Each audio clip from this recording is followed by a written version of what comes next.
विशेष कार्यक्रमामध्ये आपलं स्वागत करते। व्यक्ती कोणतीही असू दे, प्रत्येकाला स्वतःचा व जवळ असलेल्यांची जीवापाड काळजी असते।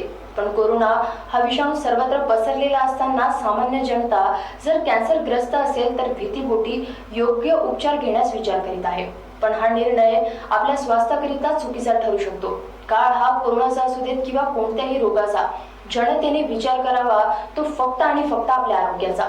काही शंका मनात बाळगून नागरिक इस्पितळात जाण्यास हैगय करीत आहेत।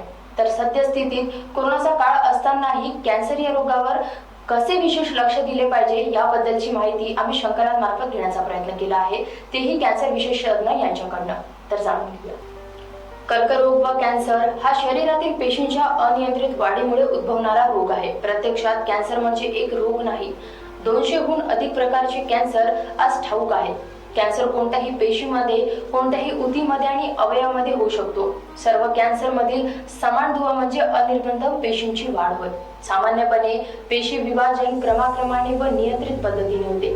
शरीराच्या आवश्यकतेनुसार नव्या पेशी जुन्या पेशींची जागा घेतात।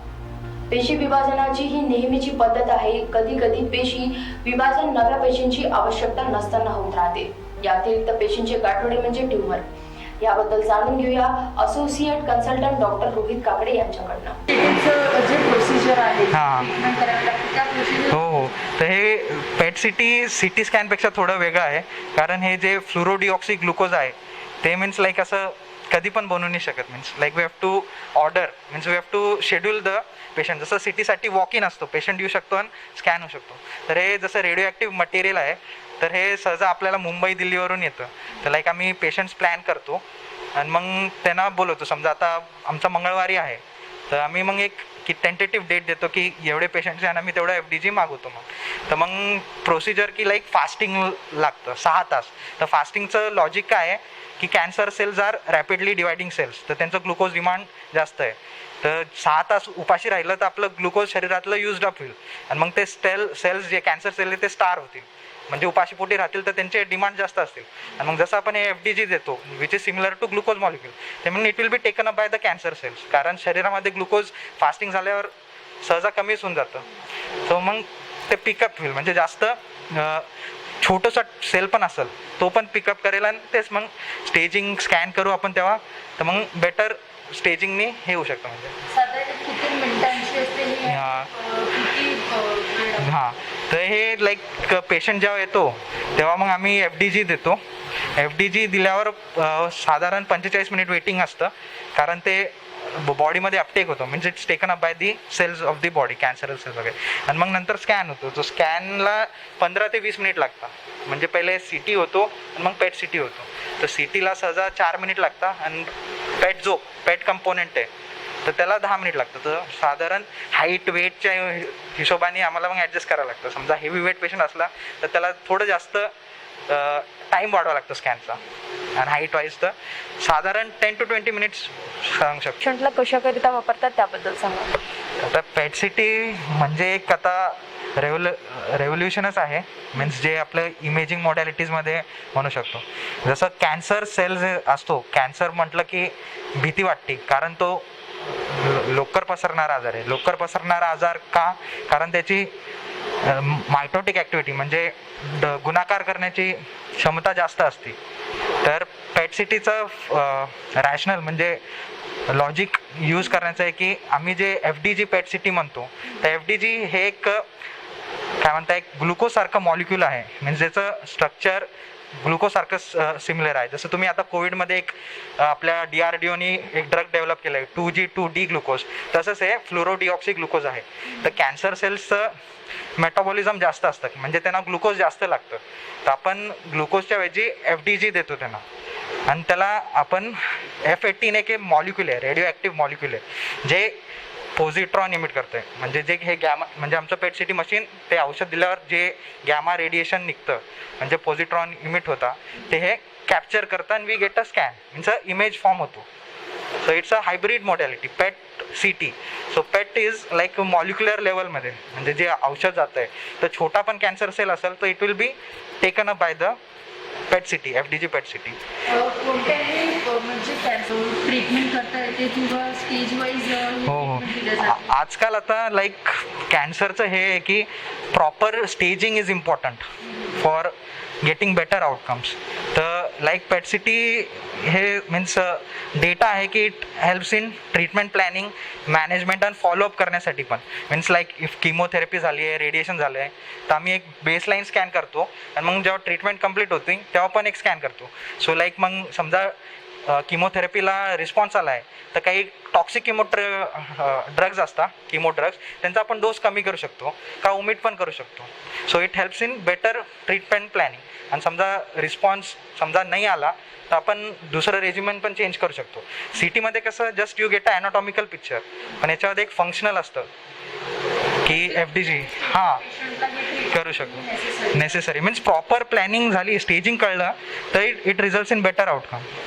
आणि किमोथेरपी आणि रेडिएशन ह्या दोन्ही थेरपीसाठी ही ट्रीटमेंट किती महत्त्वाची आहे? की लाईक तेच ट्रीटमेंट प्लॅनिंगमध्ये हेल्प करतं. की जसं आता रेडिएशनचं असतं की आता PET CT based radiation planning आहे की जो कॅन्सर सेल आहे तेवढाच एरियाला आपण नीट बंबार्ड केलं आणि आजूबाजूचा आपण पार्ट स्पेअर केला तर टॉक्सिक इफेक्ट्स कमी करू शकतो आपण पेशंटचे. जे आपण सिटी बेस्ड प्लॅनिंग केलं तर थोडं डिफिकल्ट जातं. तर मग डेटा आहे की पेट सिटी प्लॅनिंग म्हणजे रेडिएशन ट्रीटमेंटमध्ये हेल्पफुल आहे.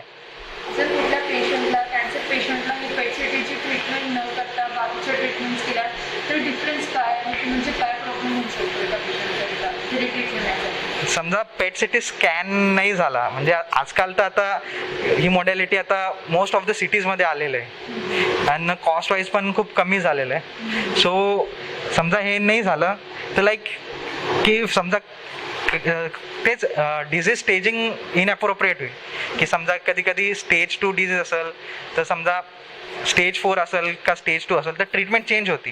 तर मग तेच ट्रीटमेंट ॲस्पेक्टमध्ये खूप फरक पडतो आणि तेच मग आउटकम थोडं हे होतं. कर्करोगाचे विविध प्रकार असून बिनाईन ट्यूमर म्हणजे कर्करोगाची गाठ. ही गाठ सहज काढून टाकता येते. अशा बिनाईन ट्यूमरच्या पेशी बाहेर पडून नव्या अवयवांमध्ये नव्याने कर्करोगाच्या गाठी तयार करीत नाहीत. बहुतेक बिनाईन ट्यूमर प्राणघातक नाही. मारक गाठी कर्करोगाच्या अनियमित आणि अनिर्बंध वाढणाऱ्या पेशींच्या गाठीपासून मारक गाठी बनतात. या गाठी सभोवतालच्या ऊती आणि अवयवांमध्ये पसरतात. गाठीमधून बाहेर पडलेल्या पेशी लसिका संस्थेमार्फत किंवा रक्तवाहिन्यांमधून इतर अवयवांमध्ये प्रवेशतात. त्यामुळे मूळच्या अवयवांमध्ये मारक गाठी झालेल्या असतात. त्याहून वेगळ्या अवयवांमध्ये कर्करोग पसरतो. या प्रकारास कर्क प्रक्षेप असे म्हणतात. जेव्हा कर्करोग मूळ अवयवामधून दुसऱ्या अवयवामध्ये प्रक्षेपित होतो त्यावेळी दुसऱ्या अवयवामधील कर्करोग पेशी मूळ अवयवामधील कर्कपेशीप्रमाणेच असतात. उदाहरणार्थ फुफ्फुसाचा कर्करोग मेंदूमध्ये स्थलांतरित झाल्यास मेंदूमधील कर्कपेशी या फुफ्फुस कर्कपेशीच असतात. अशा आजारास प्रक्षेपित फुफ्फुस कर्करोग असे म्हणतात. जाणून घेऊया एक विशेष माहिती radiation oncologist doctor Rajeev Srivastava यांच्याकडून. अब आज के दौर में रेडिएशन की नई मशीनें आ गई है और रेडिएशन बहुत ही एक्यूरेट हो गया है. तो इसके लिए हमें कुछ छोटे छोटे प्रोसीजर करने पड़ते हैं ट्रीटमेंट स्टार्ट करने से पहले.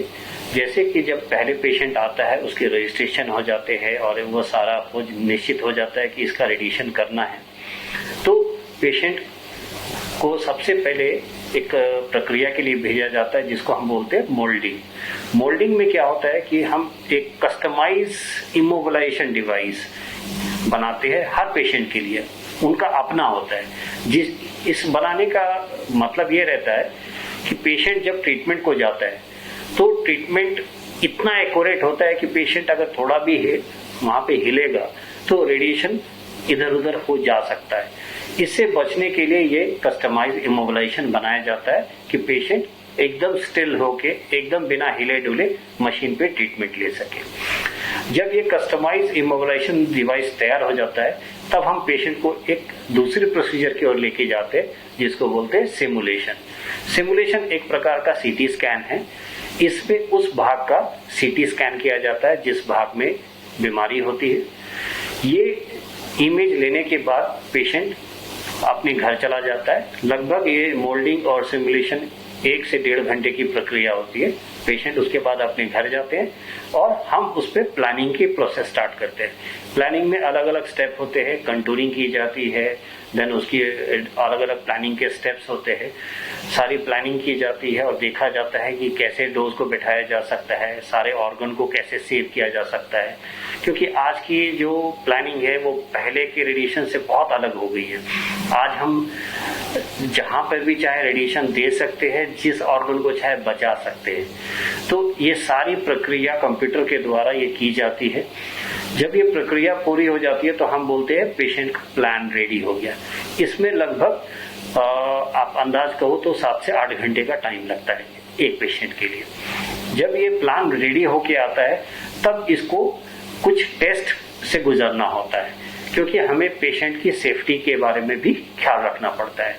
तो इसे हम बोलते हैं क्वालिटी एश्योरेंस टेस्ट। तो क्वालिटी एश्योरेंस टेस्ट में क्या होती है कि कुछ हम टेस्ट प्लान जनरेट करते हैं और ये जो पेशेंट के प्लान होते हैं वो एक फैंटम एक आप कह सकते हो एक डिवाइस है जो पेशेंट की जगह मशीन पे रखी जाती है और उससे विभिन्न प्रकार के मेथड्स होते हैं। उस मेथड्स के थ्रू हम रेडिएशन के डोज को नापते हैं। जब एक्चुअल पेशेंट लेटेगा तो जब उसको जो भी रेडिएशन मिलेगा वो कैसा मिलेगा और वो एक्यूरेट है कि नहीं। इसकी एक्यूरेसी जांचने के बाद जब ये टेस्ट में पास कर जाता है तब पेशेंट को हम अगले दिन बुलाते हैं। ये लगभग आधे घंटे का प्रोसीजर होता है। ऐसे तो रेडिएशन 1 से 2 ही मिनट का होता है, लेकिन क्या होता है कि पेशेंट आता है, रजिस्ट्रेशन कराता है, चेकअप कराने के बाद अपने ड्रेस चेंज करके अंदर जाता है, उसके इमेजेस एक्वायर किए जाते हैं। हर दिन इमेजिंग करके देखी जाती है कि वो आज एक्यूरेटली अपने पोजीशन पे है कि नहीं। इसे हम इमेज गाइडेड रेडियोथेरेपी भी बोलते हैं और उसके बाद से रेडिएशन को दिया जाता है। सर, कैंसर पेशेंट्स जो आते हैं यहाँ हॉस्पिटल में, तो फर्स्ट ऑफ ऑल आप कैंसर पेशेंट को आप क्या ट्रीटमेंट देते हैं, आप किस चीज के स्पेशलिस्ट है, इस बारे में बताइए। देखो, एक कैंसर पेशेंट जब हॉस्पिटल में आता है तो वो किसी भी ऑन्कोलॉजिस्ट से मिलता है। ऑन्कोलॉजिस्ट 3 तरह के होते हैं, सर्जिकल ऑन्कोलॉजिस्ट, मेडिकल ऑन्कोलॉजिस्ट और रेडिएशन ऑन्कोलॉजिस्ट। ये तीनों अलग अलग ब्रांच के विशेषज्ञ होते हैं। मैं रेडिएशन ऑन्कोलॉजिस्ट हूँ। पेशेंट किसी भी ऑन्कोलॉजिस्ट से मिल सकता है। जब वो किसी भी ऑन्कोलॉजिस्ट से मिलता है तो उसके इनिशियल जो पेशेंट के इन्वेस्टिगेशन ये सब करने के बाद उसकी स्टेजिंग की जाती है, देखा जाता है कि उसकी बीमारी कहाँ तक अभी पहुँच गई है। उसके बाद से एक ट्यूमर बोर्ड होता है। ट्यूमर बोर्ड में जितने भी विशेषज्ञ होते हैं, चाहे वो रेडिएशन के हो, सर्जरी के हो या मेडिकल ऑन्कोलॉजी के हो, ये साथ में बैठते हैं और हम सब साथ में बैठ के पेशेंट के लिए एक डिसीजन लेते हैं कि पेशेंट के लिए सबसे अच्छा अभी क्या है, कौन सा इलाज पहले करना चाहिए, उसके बाद क्या करना चाहिए। तो एक कॉम्प्रिहेंसिव प्लान जनरेट होता है पेशेंट का। उस प्लान के हिसाब से पेशेंट की ट्रीटमेंट या मैनेजमेंट की जाती है। अब जनरली जितने भी पेशेंट होते हैं उनमें आप कह सकते हो कि करीब करीब 2/3 लोगों को किसी न किसी समय रेडिएशन की जरूरत पड़ती है। तो मैं रेडिएशन का विशेषज्ञ हूँ। तो ये रेडिएशन जो है ये कैंसर ट्रीटमेंट में एक अहम भूमिका निभाता है।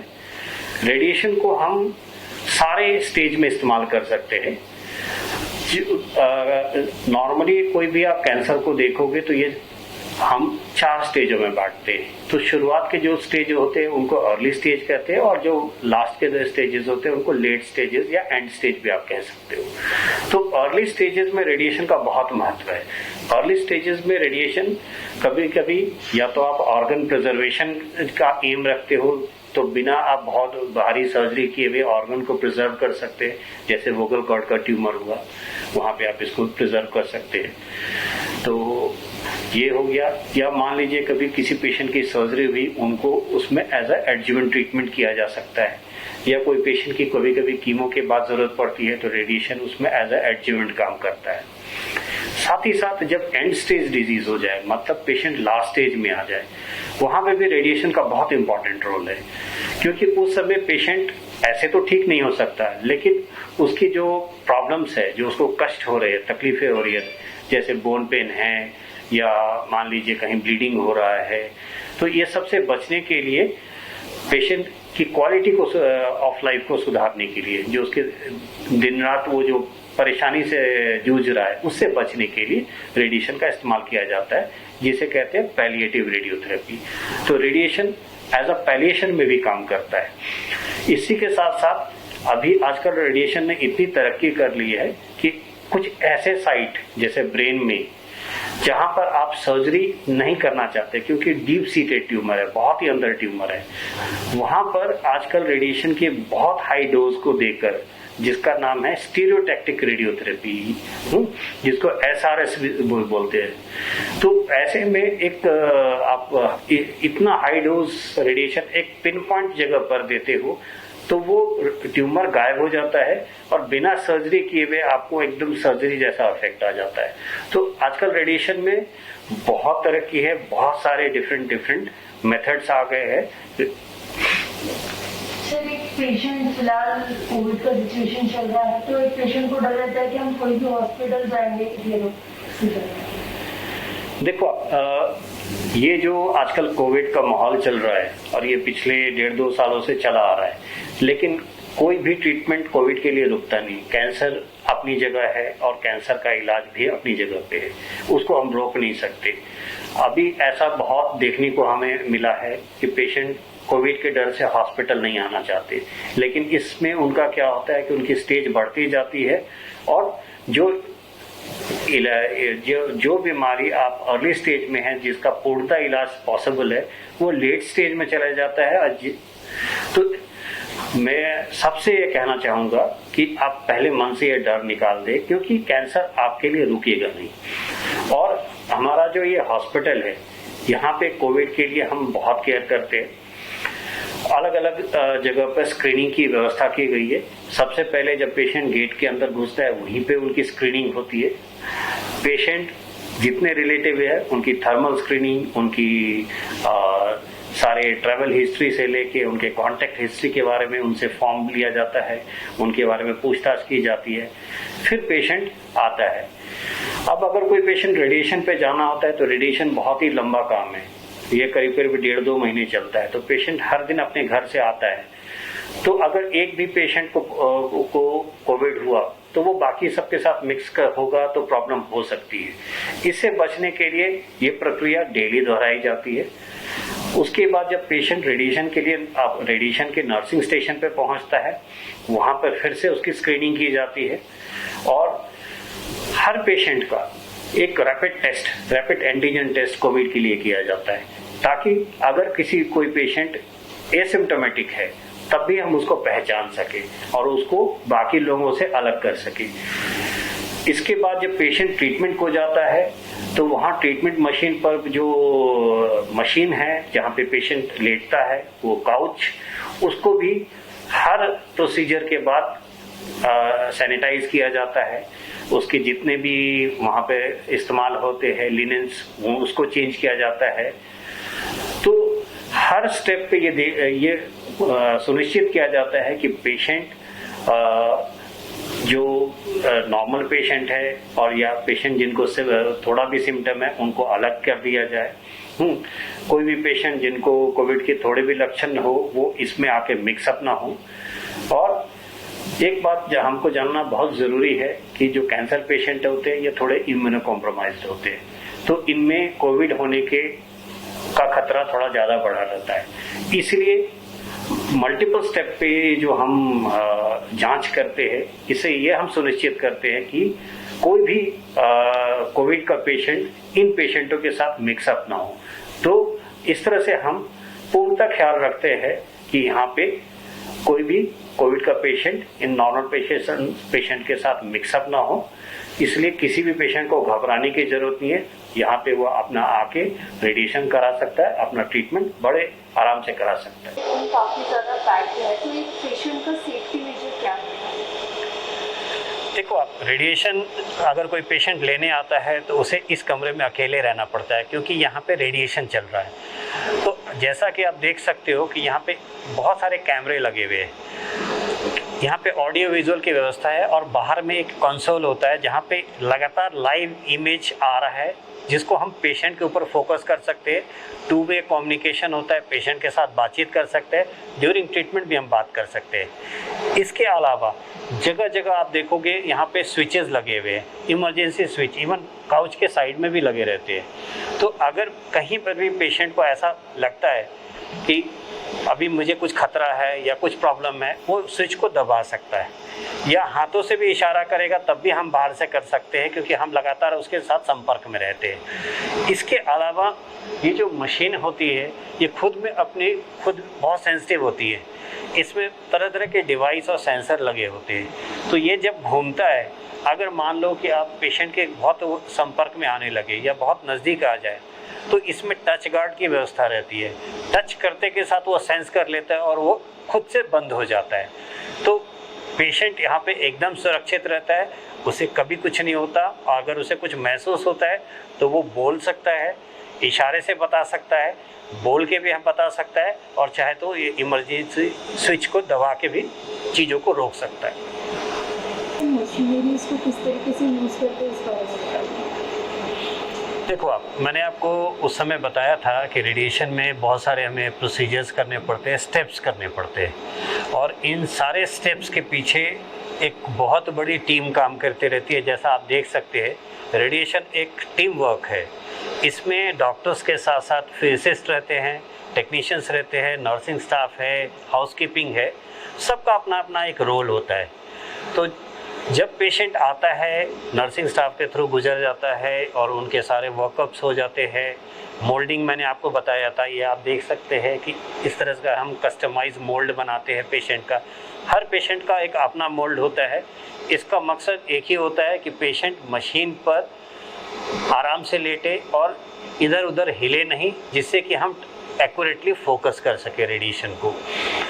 उसके बाद मैंने आपको बताया था कि जो रेडिएशन होता है उससे पहले हम बहुत सारे क्वालिटी चेक करते हैं। तो क्वालिटी चेक में फिजिसिस्ट का बहुत इंपॉर्टेंट रोल होता है, जो फिजिसिस्ट हमारे साथ बैकग्राउंड में काम करती रहती है। और यहाँ पे आपको बहुत सारे इक्विपमेंट दिख भी जाएंगे, जो अभी बहुत सारे ये सारे टेस्ट बैकग्राउंड में चल रहे हैं। ये सारे करने के बाद अब ये जो आप देख रहे हो, ये प्राइमरी एक मशीन है। ये अभी का आधुनिक लीनियर एक्सेलेटर है, जिसे हम ट्रू बीम भी कहते हैं। अब ये मशीन आज के दौर में ये आप कह सकते हो ऑल इन वन मशीन है। इसे हम ऑल इन वन मशीन इसलिए कहते हैं कि इस पे आप किसी भी प्रकार का ट्रीटमेंट कर सकते हैं। जो हम पुराने कोबाल्ट के दौर में एक सिंपल कन्वेंशनल ट्रीटमेंट करते थे, वो भी आप इस पे कर सकते हो। 3 डायमेंशनल कन्फॉर्मर रेडियोथेरेपी, जिसमें कि आप शेपिंग कर सकते हो, है ना, बीम को, वो भी आप कर सकते हो। फिर नए दौर का जो ट्रीटमेंट आया था, जैसे कि IMRT, image guided radiotherapy, stereotactic radiotherapy, सब कुछ इस मशीन पे संभव है। साथ ही साथ आप इस मशीन पे अगर ध्यान दोगे तो ये मशीन का हेड कहलाता है, जहाँ से ये रेडिएशन आती है।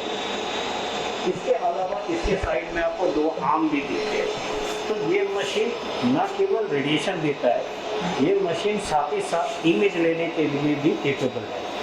अब मैंने आपको बताया था कि जब पेशेंट यहाँ पर आते हैं हर दिन ट्रीटमेंट को, तो उनकी पोजीशन को हमें देखना होता है। तो जो इमेज गाइडेड रेडियोथेरेपी कहलाती है। तो इस मशीन में जब पेशेंट यहाँ पे आके लेटता है, तो मशीन एक प्रोसीजर होता है जिसे हम कोन बीम CT भी बोलते हैं, उसके द्वारा एक CT निकालता है, और ये बहुत ही फास्ट होता है। 1-2 मिनट के अंदर वो पेशेंट का वो कोन बीम CT निकल जाता है, और उसके थ्रू हम चेकअप करके ये देख सकते हैं कि पेशेंट एक्यूरेट पोजीशन में है या नहीं, और ट्रीटमेंट सही जगह जा रहा है या नहीं, या अगर कुछ हमें उसमें ऊपर नीचे करना है या कुछ चेंज करना है, करेक्शंस लाना है, तो वो हम कर सकते हैं। और उसके बाद फिर हम एक्यूरेट ट्रीटमेंट डिलीवर कर सकते हैं, और इसकी एक्यूरेसी बहुत ही ज़्यादा होती है। अब ये मशीन केवल इतने ही दूर तक नहीं रुकता, ये मशीन इससे भी आगे जा सकता है। जैसे ये सारे ट्रीटमेंट फोटोन के अंडर में आते हैं। और रेडिएशन की एक और तकनीक होती है जिसे बोलते हैं इलेक्ट्रॉन ट्रीटमेंट। इलेक्ट्रॉन ट्रीटमेंट का इस्तेमाल आपके सुपरफिशियल मतलब जो स्किन के पे या त्वचा के ऊपर ट्यूमर होते हैं उसके लिए किया जाता है, या छोटे मोटे जो ऊपर के भागों पे ट्यूमर होता है। तो इसी मशीन के द्वारा हम इलेक्ट्रॉन ट्रीटमेंट भी कर सकते हैं। तो सच माने में ये machine all in one machine है आपकी।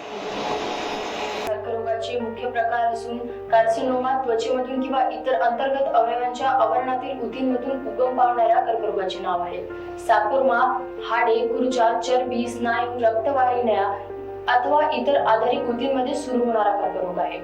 ल्युकेमिया रक्त तयार करणाऱ्या ऊतींमध्ये उगम पावणारा कर्करोग असून यामुळे फार मोठ्या संख्येने असामान्य रक्तपेशी तयार होऊन त्या रक्तप्रवाहात मिसळतात। लिम्फोमा आणि मायलोमा शरीराच्या प्रतिकार यंत्रणेमध्ये उगम पावणारा कर्करोग आहे। सेंट्रल नर्वस सिस्टीम कॅन्सर हा मेंदू आणि पाठीच्या कणातील ऊतींना होणारा कर्करोग आहे। त्याचप्रमाणे जाणून घेऊया कर्करोगाची वाढ कशा प्रकारे होते। क्षकिरण चिकित्सा किंवा अप्रत्यक्ष पाहणीमधून लक्षात आलेली गाठ येईपर्यंत बरीच वर्षे झालेली असतात। ऊतीच्या प्रकाराप्रमाणे कर्करोगाच्या गाठीच्या वाढीच्या वेगामध्ये फरक आहे। बिनाइन ट्यूमर हा कर्करोग शरीरातील एखाद्या ठिकाणी म्हणजे कर्करोगाची प्राथमिक अवस्था। काही तज्ञांच्या मते ही कर्करोग पूर्व स्थिती आहे। एका ठिकाणी आणि आवरण असणाऱ्या बिनाइन ट्यूमरच्या गाठी आसपासच्या अवयवामध्ये सहसा प्रसरत नाहीत, पण अशा गाठी वाढण्याची आणि शेजारील अवयवांमध्ये पसरण्याची शक्यता असल्याने शस्त्रक्रियेने काढून लागतात। काही कर्करोग एकाच ठिकाणी तर काही ठराविक भागात असतात। ठराविक भागांमध्ये असलेल्या गाठी पसरण्याची अधिक शक्यता असते। पसरणाऱ्या गाठी मेटास्टॅटिक म्हणजे रसवाहिन्यांमधून आणि रक्तवाहिन्यांमधून शरीराच्या दूरवरच्या भागांमध्ये नवीन गाठी निर्माण करतात। जाणून घेऊया एक विशेष माहिती surgical oncologist doctor Ramakant Tarde यांच्याकडनं। पूर्ण वर्ष आम्ही अमेरिकन ऑन्कोलॉजीमध्ये कमीत कमी 500 पेक्षा जास्त कॅन्सर सर्जरीज ह्या पूर्ण लॉकडाऊनमध्ये, पहिल्या लॉकडाऊनमध्ये मागच्या मार्चपासून आम्ही आतापर्यंत केलेल्या आहेत। जेव्हा पीक कोविड असताना सुद्धा आम्ही ह्या केसेस केलेल्या आहेत। बरेचसे पेशंट जे बाहेरच्या स्टेटमधून किंवा बाहेरच्या सिटीमधून जे रिस्ट्रिक्शन्स असल्यामुळे येऊ शकत नव्हते, त्यांना आम्ही पर्टिक्युलरली आमच्या PR एजन्सी थ्रू त्यांना बोलवून त्यांना पासेस इथून इश्यू करून आणि त्यांना परमिशन मिळण्याकरता एक जास्त प्रयत्न करून आम्ही त्यांना तिथून बोलून सेफली त्यांच्या अशा बऱ्याचशा पेशंटच्या सर्जरीज आम्ही केल्या। अजून सुद्धा बऱ्याचशा स्टेटमधून महाराष्ट्र स्टेटमध्ये एंट्री नसल्यामुळे अशा पेशंटला आम्ही परमिशन मिळण्याकरता इथून लेटर इश्यू करून त्यांना तिथले परमिशन मिळवून इथे बोलवून आता सुद्धा बरेचसे पेशंट इथे आहेत जे मध्य प्रदेशपासून आहे, बिहारपासून आहे किंवा आपल्या विदर्भातल्याच यवतमाळ, अमरावती, अकोला इथले पेशंट सध्या सुद्धा ट्रीटमेंट घेत आहेत। बरेचसे पेशंट रिसेंटली ट्रीटमेंट करून डिस्चार्ज झालेले आहेत, सध्या हॉस्पिटलमध्ये आहेत। आणि कोविड आहे म्हणून हॉस्पिटलमध्ये नाही जावं आणि लेट व्हावं असे बरेचसे पेशंट्स आहेत की जे आल्यावर म्हणतात की कोविड आहे त्याच्यामुळे आम्ही येत नाही। परंतु कोविडपेक्षा जास्त महत्त्वाचं सध्या तरी म्हणजे कॅन्सर जर असेल, डायग्नोसिस झालेलं असेल, त्यामुळे कोविडच्या भीतीने हॉस्पिटलमध्ये येणे हे काही योग्य सल्ला होणार नाही। प्रॉपर मास्क यूज करून आणि प्रॉपर जे प्रोटोकॉल्स, कोविडचे प्रोटोकॉल्स आहेत, मास्क वापरणे, सोशल डिस्टन्सिंग करणे, हे आमच्याकडे प्रॉपरली प्रॅक्टिस होते। आणि त्यामुळे इथे येऊन जर लवकर तपासणी केल्या आणि त्याची ट्रीटमेंट झाली तर हे योग्य राहील। बिकॉज ऑफ कोरोना, तर ह्या सिच्युएशन मध्ये पेशंट्सनी काय प्रिकॉशन्स घेतले पाहिजे आणि ह्या भीतीला बाजूला ठेवून आपल्या ट्रीटमेंटसाठी हॉस्पिटलला येणं किती गरजेचं आहे? कॅन्सर रिलेटेड काहीही जर सिम्पटम्स असतील किंवा काही डायग्नोसिस ऑलरेडी झालेलं असेल तर पेशंटनी लवकरात लवकर कॅन्सरच्या रिलेटेड डॉक्टर्सला लवकरात लवकर भेटणं अत्यंत आवश्यक राहतं। कारण की कॅन्सर हे एका प्रकारची सेमी इमर्जन्सी सारखंच आहे। त्यामुळे जरी कोविड किंवा कोरोना पॉझिटिव्ह असेल पेशंट तरी त्यांचा एक लिमिटेड क्वारंटाईन पिरियड संपल्याबरोबर लवकरात लवकर त्यांनी डॉक्टरांना भेटायला पाहिजे हे मी सजेस्ट करेन. सर, एक पेशंटमध्ये जी ट्रीटमेंट करण्यासाठी जी कॅपॅसिटी लागते, अँटीबॉडीज कॅपॅसिटी असेल, ती कोविड आणि जर कॅन्सर पेशंट असेल तर त्यांना धोका किती वाढतो जर कॅन्सर पेशंटला कोविड झाला तर? बघा, आता ज्या पूर्ण मागच्या 1 वर्षामध्ये वेगवेगळ्या सिच्युएशन्समध्ये, जसं इनिशियली जेव्हा कोविड आलं मार्चमधून पहिल्या लॉकडाऊनमध्ये, तेव्हा वेगळी सिच्युएशन होती आणि आता वेगळी सिच्युएशन आहे. तेव्हा प्रत्येक पेशंटला आम्ही कोविड टेस्ट करून नंतरच आम्ही त्याची पर्टिक्युलरली सर्जरीच्या रिलेटेड जर असेल तर त्यांची पुन्हा टेस्ट करून कोविड रिलेटेड त्यानंतरच आपण त्यांना सर्जरी करता घेत होतो.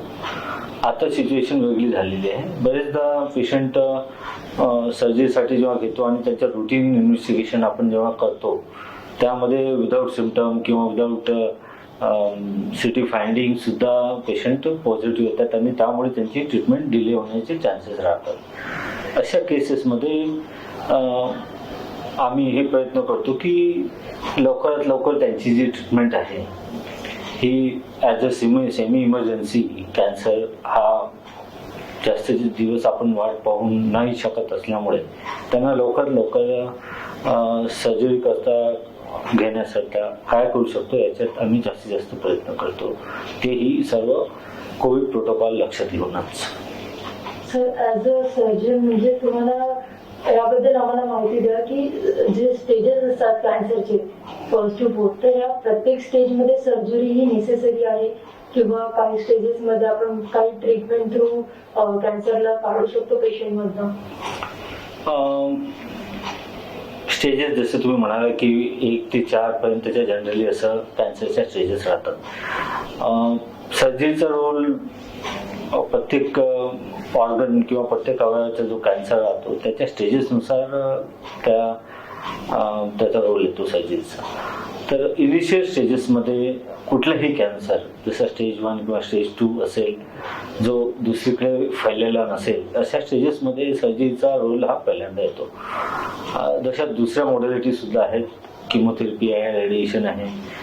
तर ह्या ज्या मॉडॅलिटीज आहे आपण वेगवेगळ्या प्रकारे पेशंटच्या स्टेज लक्षात घेऊन त्यानुसार आपल्याला अप्लाय करावे लागतात. महत्वाची आहे आणि कुठल्याही सर्जरीला स्टेज वाईज एक साधारण किती गरज आहे आणि किती ड्युरेशन लागू शकतो सर्जरीला? जनरली जे सगळ्यात कॉमन कॅन्सर्स आहेत सध्या आपल्या सेंट्रल इंडियामध्ये जे आपल्याला दिसतात त्यामध्ये ब्रेस्ट कॅन्सर आहे, ओरल कॅन्सर्स आहेत, जे गायनाकोलॉजिकल म्हणजे गर्भपिशवीचे कॅन्सर्स आहेत, हे सगळ्यात जास्त कॉमन कॅन्सर्स आपल्याला दिसतात. त्यामध्ये जे कॅन्सर रिलेटेड सिम्पटम्स आपल्याला पेशंटला जे आम्ही अवेअरनेसनुसार वेळोवेळी सांगत असतो असे काही सिम्पटम्स पेशंटला दिसल्यावर लवकरात लवकर येऊन पेशंटनी आपले डायग्नोसिस करावे. इवन दो जरी जर कोविड आहे आणि कोरोनाची सिच्युएशन आहे तरीही कॅन्सर हा सगळ्यात महत्त्वाचा आहे, कारण की कॅन्सर हा वेट नाही करू शकत. आमच्याकडे सर्व कोविड प्रोटोकॉल्स स्ट्रिक्टली फॉलो होतात. त्यामुळे इथे येऊन आणि पूर्ण वर्षभर आम्ही नॉन कोविड हॉस्पिटल असल्यामुळे इथे जास्त सेफर आहे की पेशंटला येऊन बाकीचे तपासणी जे आहे ते आपण सेफली करू शकतो. कॅन्सरचं जसं ब्रेस्ट कॅन्सर आहे किंवा ओरल कॅन्सर्स आहेत.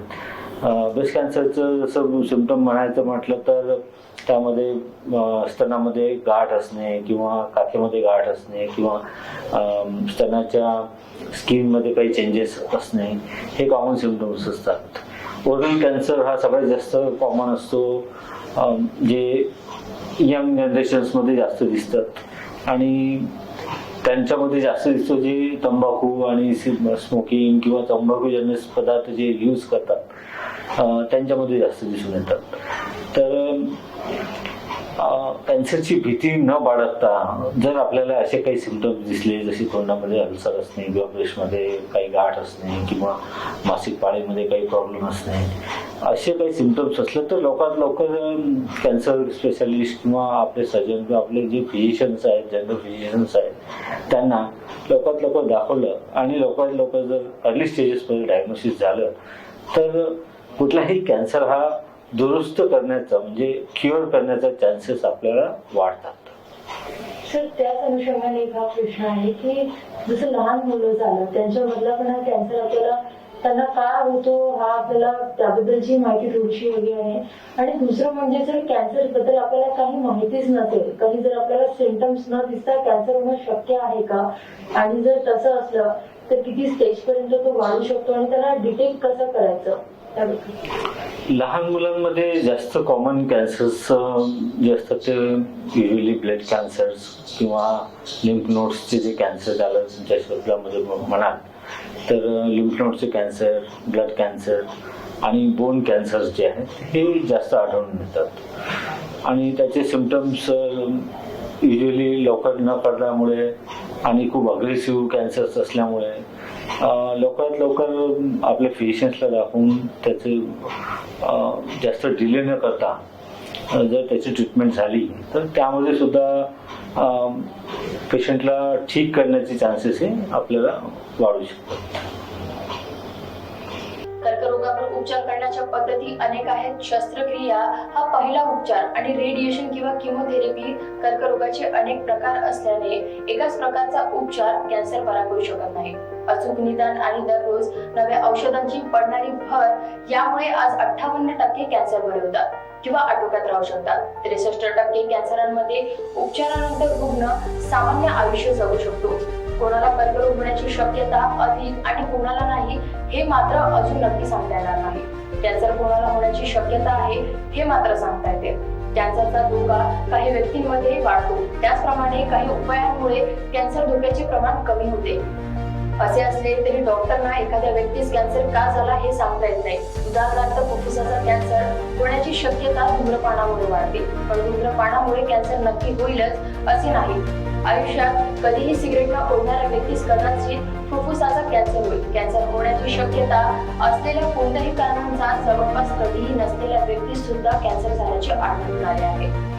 कॅन्सर हा संसर्गजन्य आजार नाही. एका रुग्णापासून तो दुसऱ्या रुग्णामध्ये संक्रमित होत नाही, पण ॲल्युमिनियमची भांडी स्वयंपाकासाठी वापरल्याने कॅन्सर होऊ शकतो. कधी कधी डोक्याला लागलेल्या टेंगामुळे कॅन्सर होतो. कॅन्सर होण्यासाठीच्या कारणापासून तुम्ही दूर राहू शकता. अनुवांशिक कारणांनी कधी कधी कॅन्सर होतो, पण बहुतेक कॅन्सर होण्यामागे पर्यावरणातील काही घटक कारणीभूत आहेत. आपले खाणे-पिणे, सिगरेट ओढणे, कॅन्सर कारकांचा संपर्क, उदाहरणार्थ किरणोत्सर्ग आणि पर्यावरणातील काही विषारी पदार्थ. सिगरेट आणि अल्कोहोलमुळे 40% कॅन्सर झाल्याचे सिद्ध झाले आहे. 33% कॅन्सर नको ते पदार्थ खाल्ल्याने होतात. एक विशेष माहिती medical oncologist doctor Sushant Kumar Ikar यांच्याकडनं. आणि अशा वेळेस जर त्याला कोविड डिटेक्ट झाला तर काय सिच्युएशन क्रिएट होऊ शकते. त्याच्यात असं राहतं की आपण बघतो की जर काही असे ड्रग्स आहेत जे कोविडमध्ये पेशंटला कोविड असताना आपण देऊ शकतो, पण किमोथेरपी दिल्यामुळे काय होतं की पेशंटचे WBC काउंट्स कमी होतात. तर जनरली आपण किमोथेरपीमध्ये जोपर्यंत पेशंटचं कोविड सेटल नाही होत किंवा त्याचे रिपीट रिपोर्ट निगेटिव्ह येत नाही तोपर्यंत आपण जनरली किमोथेरपी विथहोल्ड ठेवतो. पण काही असे ड्रग्स आहेत जे देतात त्याच्यात पण देता येईल. ते रोगाप्रमाणे कॅन्सरचे प्रमाणे ते डिफर करतात. पण सर जर कोविड आणि कॅन्सर पेशंट म्हणजे ऍक्च्युअली किमोथेरपी दोन्हीकडे सुरू असेल तर पेशंटला धोका काही वाढतो का. त्याच्यात धोका असतो. त्याच्यात मेन धोका याच्यासाठी असतो की जे किमोथेरपी दिल्यानंतर पेशंटचे जे WBC काउंट कमी झाले तर त्याचं जे इन्फेक्शन आहे ते वाढू शकतो. त्याच्यामुळे त्या पिरियडमध्ये जनरली आपण अवॉइड. त्याची प्रोसिजर कशी असते आणि किती वेळ चालते. हे किमोथेरपी जी आहे ती ओरल पण असू शकते किंवा इंटरव्हिनस असू शकते. हे जे सेटअप आहे याला आपण डे केअर असं म्हणतो. जे पेशंट येतात सकाळी ऍडमिट होतात आणि जे किमोथेरपी आहे कुठल्या कॅन्सरसाठी दिली जाते आणि तिथले रेजिमेंट कुठले आहे त्याच्या हिशोबाने चालते. कोणाची किमोथेरपी 2 तासात पण चालू शकते किंवा कोणाची 3 दिवसपर्यंत कंटिन्युअस इन्फ्युजन पण देता येते. ते रोगाच्या कुठला रोग आहे कॅन्सरचा आणि कुठल्या स्टेजवर आहे आणि कुठली रेजिमेंट वापरली जाते याच्यावर अवलंबून असते. तर प्रत्येक स्टेजच्या आणि प्रत्येक प्रकारच्या कॅन्सरला म्हणजे कॅन्सर पेशंटला किमोथेरपी देणं हे अतिशय गरजेचं आहे किंवा नाही, किंवा किमोथेरपी व्यतिरिक्त काही दुसरे ट्रीटमेंट करता येईल का. हो, किमोथेरपी प्रत्येक पेशंटला गरजेचं नाही आहे. किमोथेरपी व्यतिरिक्त आपल्याकडे टार्गेटेड थेरपी आहे ते पेशंटला कुठल्या प्रकारचं कॅन्सर आहे त्याच्यावर आणि कुठले टार्गेटेबल म्युटेशन्स आहे याच्या हिशोबानं ते ड्रग्स ठरवतात. आणि असे नाही आहे की प्रत्येक पेशंटलाच किमोथेरपी लागते. ते पेशंटच्या स्टेजिंग अनुसार आणि त्याच्यात काही टार्गेटेबल म्युटेशन्स आहे का, ओरल काही ड्रग्स अवेलेबल आहे का जे किमोथेरपी व्यक्ती दिले जातात. जसे फॉर एक्झाम्पल जसं एक ब्लड कॅन्सर आहे ज्याच्यात CML म्हणतो, क्रोनिक मायलाइड ल्युकेमिया, त्याच्यात आपण इमिटॅनिब ही टॅबलेट यूज करतो. तर ही किमोथेरपीचे टॅबलेट नसून हे त्याच्यात जे टार्गेटेबल म्युटेशन्स आहे त्याच्यावरती ऍक्ट करते. सर एखाद्या कॅन्सर पेशंटला किमोथेरपी ही का देतात आणि किमोथेरपी या ऍक्च्युअली किती महत्वाची, म्हणजे ती नाही दिल्या गेली तर काय होऊ शकते? हे बघा, याच्यात आपण जर या प्रश्न जर दोन भागांमध्ये डिवाइड केलं तर बेटर राहील. एक असतात की क्युरेबल कॅन्सर म्हणा की ज्याच्यातून आपल्याला पेशंटला जर समजा फॉर एक्झाम्पल ब्रेस्ट कॅन्सर आपण घेतलं ज्याची ऍडव्हान्स स्टेजमध्ये आले आहे पेशंट आपल्याकडे, तर त्याच्यात आपण किमोथेरपी देऊन त्याला डाऊनग्रेड करतो आणि त्याच्यानंतर त्याची सर्जरी करतो. तर किमोथेरपीचं दोन प्रकारे रोल येतात क्युरेबल कॅन्सरमध्ये. एक तर जे ट्युमर्स आहे त्याला डाऊनग्रेड करण्यासाठी, म्हणजे जर सोप्या शब्दात सांगितलं तर त्याची साईज कमी करण्यासाठी, आणि जर जे ऑपरेशन झाल्यानंतर पण आपण किमोथेरपी देतो क्युरेबल पेशंटमध्ये ते डिसीजचं रिकरन्स म्हणजे कॅन्सर परत येण्यापासून थांबवण्यासाठी. आणि असे काही कोण्या पेशंटमध्ये ज्याचे स्टेज 4 कॅन्सर त्याला मेटास्टॅटिक कॅन्सर पण असं म्हणतो, त्याच्यात किमोथेरपीचा रोल म्हणजे पेशंटचं जास्तीत जास्त त्यांचं लाईफ वाढावी, त्यांच्या प्रॉब्लेम्स जे समजा त्यांना पेन असेल किंवा जॉन्डिस असेल किंवा बाकी काही श्वास घ्यायला त्रास असेल तर हे सगळे त्यांचे प्रॉब्लेम्स कमी करण्यासाठी पण आपण किमोथेरपी देतो. त्याला पॅलेटिव्ह किमोथेरपी असं म्हणतात. आतापासूनच या आजाराबद्दल जनजागृती केली तर आपण वेळेस कर्करोगाला रोखू शकतो. महिलांमध्ये स्तन आणि गर्भाशय यांचा कर्करोग वेगाने पसरतो आहे. त्यामुळे साधारणपणे वयाच्या 40 नंतर महिलांनी वर्षातून एकदा स्तन आणि गर्भाशयांची वैद्यकीय तपासणी करून घेतली पाहिजे. महिलांनी यासाठी स्वतःहून पुढे आले पाहिजे. तसेच सरकारी आणि खासगी यंत्रणेच्या मदतीने महिलांमध्ये जनजागृतीचे कार्यक्रम केले पाहिजेत. पुरुषांमध्ये तोंड, फुफ्फुस, मूत्राशय आणि आतड्यांचा कर्करोग वेगाने वाढतो आहे. पुरुषांमधील तंबाखू, सिगरेट आणि दारूचे व्यसन घटले पाहिजे. तसेच नेहमी बाहेरचे कमी शिजलेले अन्न खाणे टाळणे, रोजच्या रोज 1 तास पळणे किंवा व्यायाम करणे, आठवड्यातून एखादा दिवस हलका आहार करणे असे साधे जरी प्रयोग केले तरी आपण कर्करोगाला दूर ठेवू शकतो. तर नक्कीच जी महत्वाची माहिती आहे ती आपण